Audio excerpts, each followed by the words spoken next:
I remember the day Matthew stepped into my life as if it were yesterday. I was tucked away in a cozy little cafe, nursing the cheapest coffee on the menu while attempting to sort through my jumbled thoughts. That's when he walked in, effortlessly resembling the character from a movie scene. There were no dramatic lights or sweeping soundtracks, just the soft jingle of the door and the mingled scents of stale coffee and his cologne filling the air. "Mind if I sit here?" he asked, his smile radiating warmth as he gestured toward the empty chair across from me. "Go ahead," I managed to reply, striving to keep my composure despite the surprise of his sudden appearance. From that moment, we connected as effortlessly as two puzzle pieces clicking into place.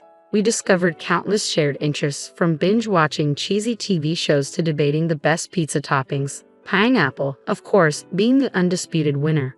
Our casual meetings quickly deepened into something more significant, and it felt like we had known each other for ages. Before long, marriage was a serious topic of conversation. But the real challenge awaited me. Meeting his parents felt like stepping into a lion's den with a stake tied to my back. Their smiles carried an unsettling air of judgment, as if they were silently appraising whether I measured up to their expectations. "So, you're the one Matthew can't stop talking about," his mother remarked, her tone icy and less than inviting. "That's me," I replied, doing my best not to let her intimidating presence rattle me. It didn't take long for them to express their desire for a prenup. While I had no interest in their wealth, their approach left a sour taste in my mouth. "I'll sign your prenup," I said, "but here's my condition. If one of us cheats, the cheater owes $320,000. Matthew's expression turned to shock, as if I had splashed him with ice-cold water. "Babe, I'd never cheat on you," he insisted, looking genuinely earnest. "Yeah, well, my ex said the same thing before I caught him red-handed," I shot back. It was all or nothing. Matthew eventually conceded, though his parents were far from pleased. We thought that settled things, but more surprises were in store. One evening, curled up on our creaky old couch, a piece we often discussed replacing but couldn't bear to part with because of the memories, it was easy to get lost in planning our dream trip to Italy. The gentle hum of the TV faded into the background as we animatedly discussed our plans for Catania. "Imagine it, Matthew. The food, the wine, the art. We have to go," I exclaimed, my eyes sparkling with excitement. Matthew chuckled and pulled me closer. "Janice, you had me at food, but let's be real, our bank account is more suited for backyard camping than jet-setting to Catania." I playfully nudged him. "Then we'll save up. We can cut back on things we don't need, like your video games." "Not the video games," he feigned horror. "Take my shirts, my shoes, even my precious coffee maker, but please spare the games." We both laughed. That playful banter was typical of us, dreaming big while embracing the simplicity of our lives, finding joy not just in grand adventures but also in the little things. On Saturday mornings, Matthew would attempt to cook breakfast. He wasn't exactly a culinary wizard, but he had perfected scrambled eggs and toast, which he served with pride alongside his less than stellar coffee. "I'm feeling scrambled eggs today. What do you think?" Matthew asked as he headed to the kitchen. "Only if you promise not to burn the toast this time," I teased, taking over the coffee duties. One day, while we were doing the dishes, a mundane chore that felt special simply because we were doing it together, Matthew broached a topic we had been dancing around. "Janice, we need to talk about, starting a family," he said, breaking the comfortable silence. I paused, a plate in hand. "I know, it's just scary, isn't it? What if it doesn't work out for us?" Matthew dried his hands on a towel and turned to face me. "Then we'll face it together. But we won't know until we try, right? How hard can it be?" He chuckled, affection lacing his voice. "Famous last words, huh?" I replied, knowing that was us, facing whatever life threw our way together. But then his mother began dropping not-so-subtle hints about grandchildren. "Janice, dear, when are you going to give me some grandbabies? You're not getting any younger, she'd say, her voice sweet but her intentions crystal clear. I'd bite my tongue, flash a smile, and chirp, "We're on it, right, Matthew?" He'd chime in, "Mom, chill out. These things don't happen overnight." As time passed, the pressure mounted, not just from his mom but from within ourselves. We both longed for a family, but things weren't unfolding as we'd hoped. Our home often felt tense, especially with Kayla, Matthew's sister, adding to the strain. She had taken up the new hobby of making my life difficult, her sharp words cutting through the peace we tried to maintain. Everything came to a head one Sunday during what was supposed to be a serene and easygoing lunch. Just as we were about to start eating, Kayla barged in uninvited, and the atmosphere tensed immediately. Her eyes swept the room like a hawk surveying a battlefield. "Well, isn't this a quaint little setup?" she sneered, eyeing the modest meal I had prepared. I forced a smile, trying to keep the peace amidst the brewing storm. "It's just a simple meal, Kayla. Nothing fancy. Please have a seat," I said as we gathered around the table. Kayla wasted no time diving into her usual tirade. "You know, Janice," she started, her voice thick with condescension, "I was talking to Mrs. Kathleen the other day. Her grandson just became a dad. It made me think, when will you and Matthew have some good news for us? Time's ticking, you know." My cheeks burned with a mix of embarrassment and irritation. I glanced at Matthew, seeking his support, but he appeared suddenly captivated by his meal. "Mom, seriously," he mumbled, though his tone lacked conviction, and we all sensed it. Unfazed, Kayla pressed on. "I hate to be blunt, but you're not getting any younger. You work hard for your money, Matthew. Why waste it on Janice if she can't fulfill her basic duties as a wife? Hiring help for cleaning and cooking would be much more efficient, don't you think?" That comment was the final straw. "I'm doing my best here, Kayla," I blurted out. "It's not like I don't want children. And as for the house and cooking, I didn't realize marriage came with a job description." Kayla scoffed. "Marriage isn't a free ride, Janice. You have responsibilities, and frankly, you're not meeting them."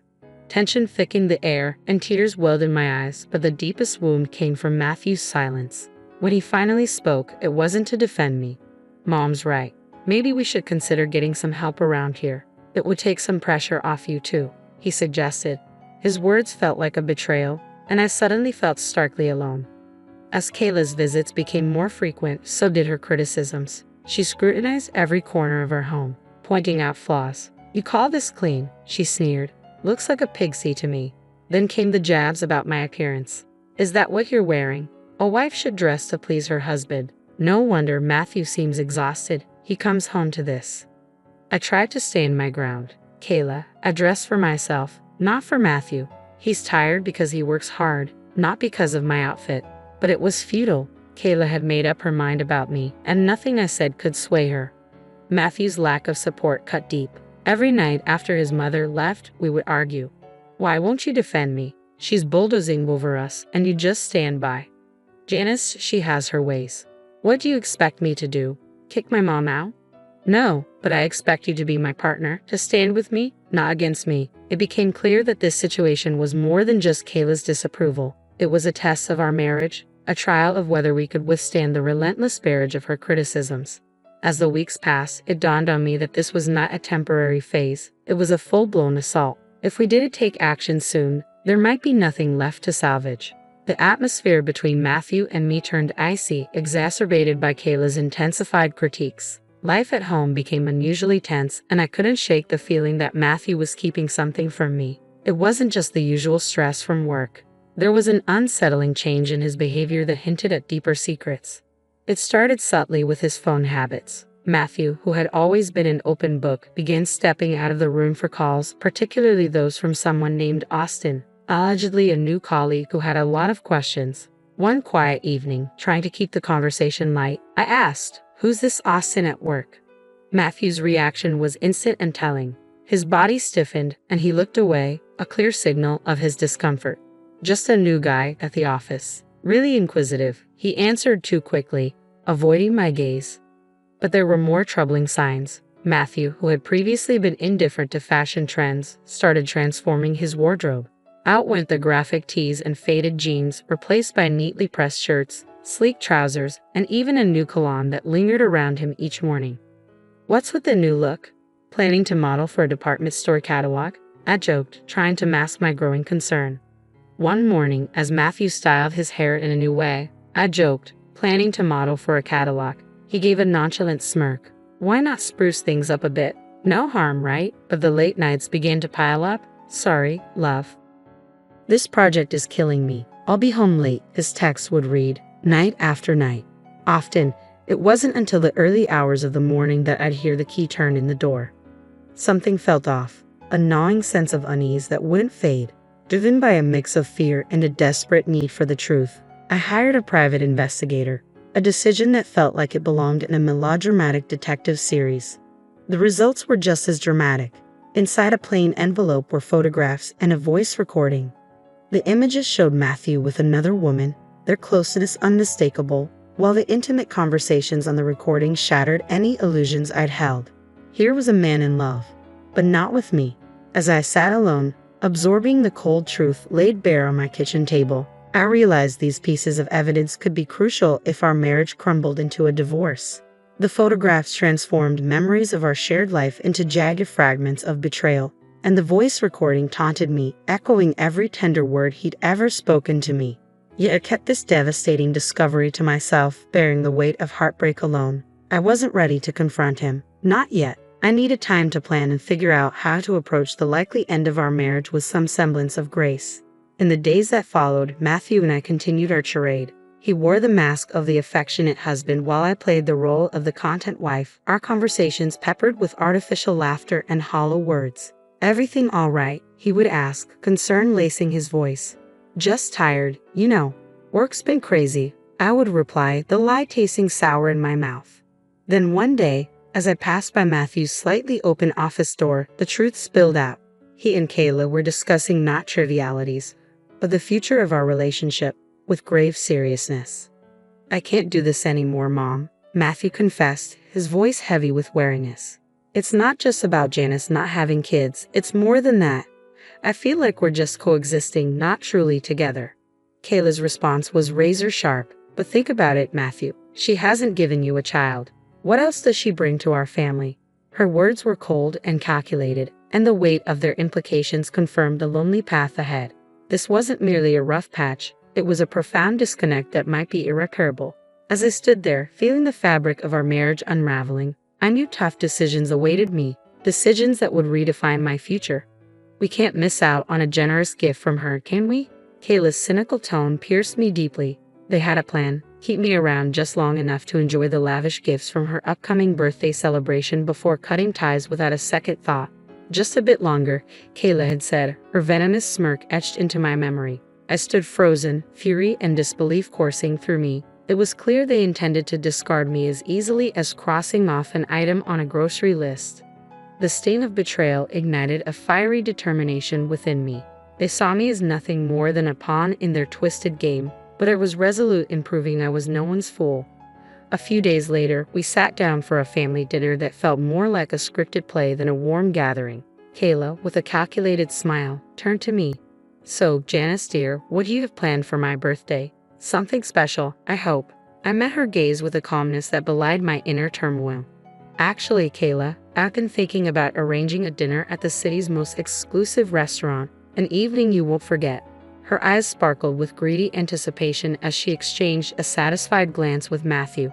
They thought they had cornered me, but little did they know, I was already steps ahead in a different game. "Oh, Janice, that sounds wonderful.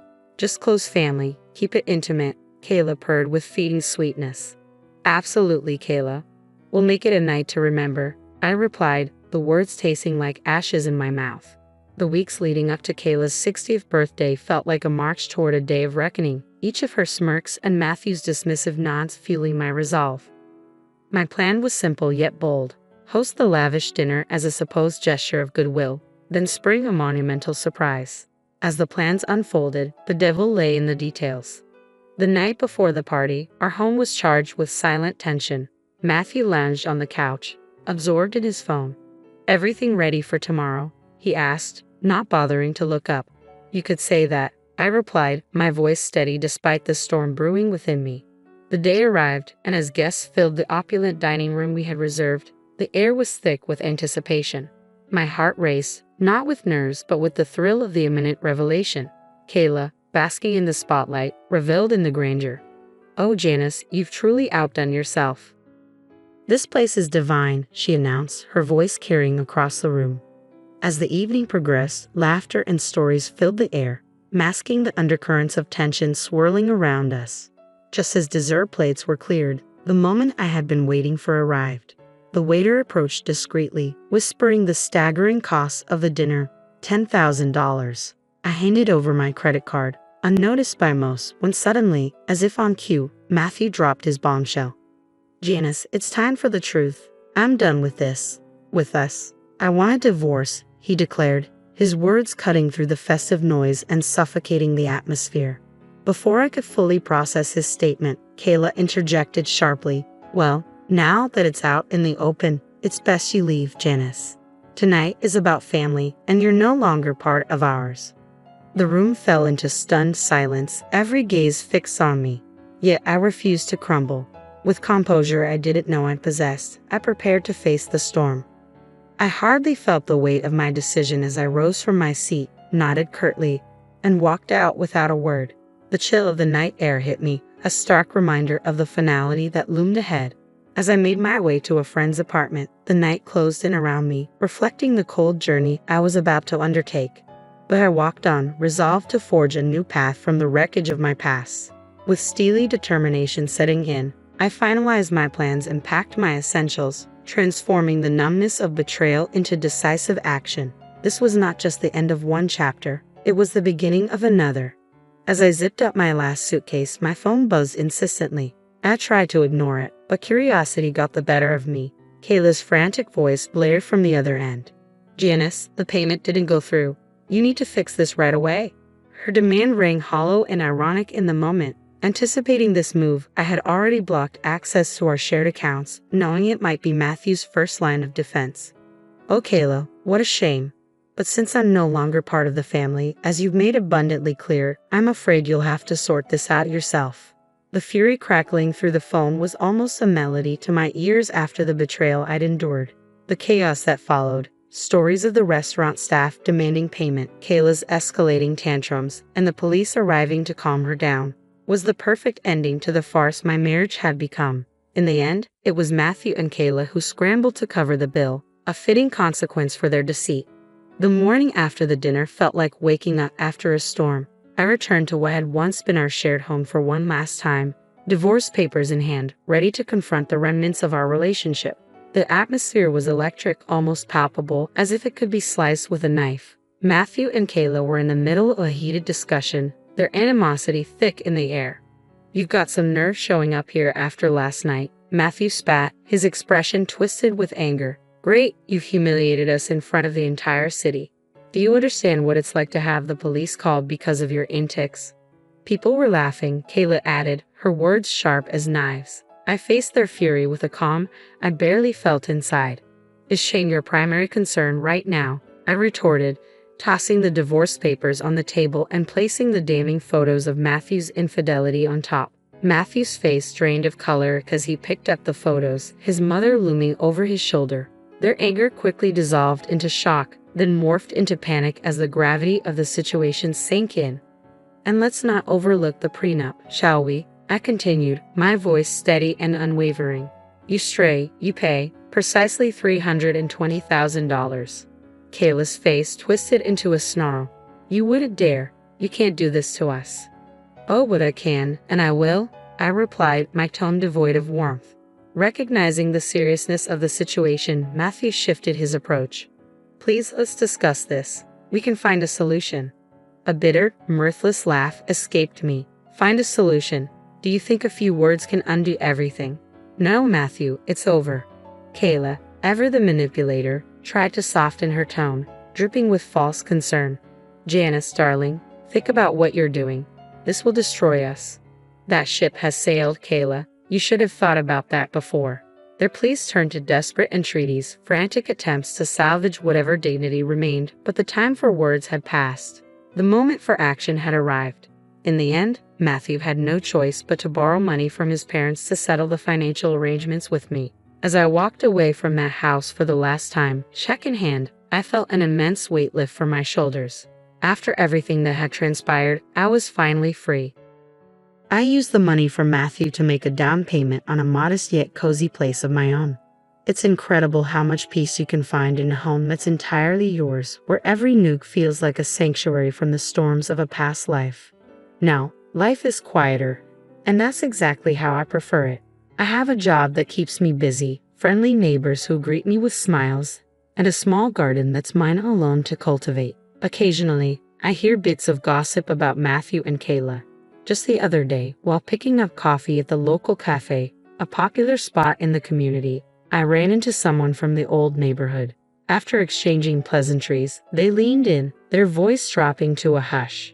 "Hey, have you heard the latest about your ex and his mom?" Their eyes sparkled with intrigue. I raised an eyebrow, intrigued yet detached. "Can't say that I have." "Do tell."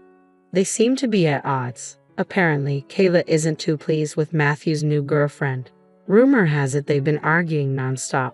It puts your past situation in a new light, doesn't it? We quickly moved on from the topic, but as I walked away with my coffee, I felt a deep sense of relief. There was a time when such news would have disturbed me, but now it was just another story in someone else's drama. These days, my biggest concerns revolve around whether my tomatoes will ripen before the squirrels get to them, or if I'll ever master yoga without looking like a newborn deer. Life is simpler, quieter, and significantly more satisfying on this side of the cave.